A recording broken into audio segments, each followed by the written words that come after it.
ಚಿತ್ರರಂಗಕ್ಕೆ ಒಂದಾದ ಮೇಲೆ ಒಂದರಂತೆ ಆಘಾತ ಎದುರಾಗ್ತಾ ಇದೆ. ಹೊಸ ವರ್ಷದ ಆರಂಭದಲ್ಲೇ ಚಿತ್ರರಂಗಕ್ಕೆ ಒಂದು ಶಾಕಿಂಗ್ ಸುದ್ದಿ ಹೊರಬಿದ್ದಿದೆ. 2024ರಲ್ಲಿ ಅಂದರೆ ಕಳೆದ ವರ್ಷದಲ್ಲಿ ಚಿತ್ರರಂಗ ಹಲವು ಆಘಾತವನ್ನು ಎದುರಿಸಿತ್ತು. ಇದೀಗ ವರ್ಷದ ಆರಂಭದಲ್ಲೇ ಆಘಾತಕಾರಿ ಸುದ್ದಿಯೊಂದು ಹೊರಬಿದ್ದಿದೆ. ಯುವ ನಟ ನಟಿಯರು ಚಿತ್ರರಂಗವನ್ನ ಅಗಲುತ್ತಿರುವುದು ಇತ್ತೀಚಿನ ದಿನಗಳಲ್ಲಿ ಸಾಮಾನ್ಯ ಸುದ್ದಿಯಂತಾಗಿದೆ. ಇದೀಗ ಅದಕ್ಕೆ ಮತ್ತೊಂದು ಸೇರ್ಪಡೆ ಅನ್ನುವಂತೆ ಕೇವಲ 21 ವರ್ಷದ ನಟಿ ಅರಳುತ್ತಿರುವ ಪ್ರತಿಭೆ ನಿಧನ ಹೊಂದಿದ್ದಾರೆ. ಖ್ಯಾತ ನಟಿಯಾಗಿ ಗುರುತಿಸಿಕೊಂಡಿದ್ದ ನಟಿ ನಿಖಿತಾ ಇನ್ನಿಲ್ಲವಾಗಿದ್ದಾರೆ. ಅತಿ ವಿರಳ ಕಾಯಿಲೆಯಿಂದ ಬಳಲ್ತಾ ಇದ್ದಂತಹ ನಟಿ ಇದೀಗ ಚಿಕಿತ್ಸೆ ಫಲಿಸದೆ ಇಹಲೋಕವನ್ನ ತ್ಯಜಿಸಿದ್ದಾರೆ.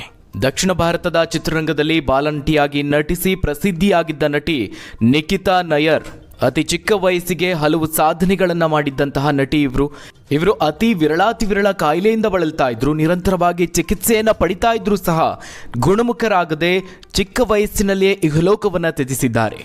ಅವರಿಗೆ ಕೇವಲ 21 ವರ್ಷ ವಯಸ್ಸು. BSc ಸೈಕಾಲಜಿ ವಿದ್ಯಾರ್ಥಿನಿಯಾಗಿದ್ರು. ಆದರೆ ಕಳೆದ ಹಲವು ದಿನಗಳಿಂದ ಅನಾರೋಗ್ಯದಿಂದ ಬಳಲ್ತಾ ಇದ್ರು. ಕೊಲ್ಲಂ ಕರುನಾಗಪಲ್ಲಿ ಮೂಲದ ನಿಖಿತಾ ಅವರು ಶಾಫಿ ನಿರ್ದೇಶನದ ಮೇರಿ ಕುಂಡೋರ್ ಚಿತ್ರದಲ್ಲಿ ಬಾಲನಟಿಯಾಗಿ ನಟಿಸಿದ್ರು. ವಿಲ್ಸನ್ ಡಿಸೀಸ್ನಿಂದ ಬಳಲ್ತಾ ಇದ್ದ ಅವರಿಗೆ 2 ಬಾರಿ ಲಿವರ್ ಟ್ರಾನ್ಸ್ಪ್ಲಾಂಟ್ ಶಸ್ತ್ರಚಿಕಿತ್ಸೆಯನ್ನ ಮಾಡಲಾಗಿತ್ತು.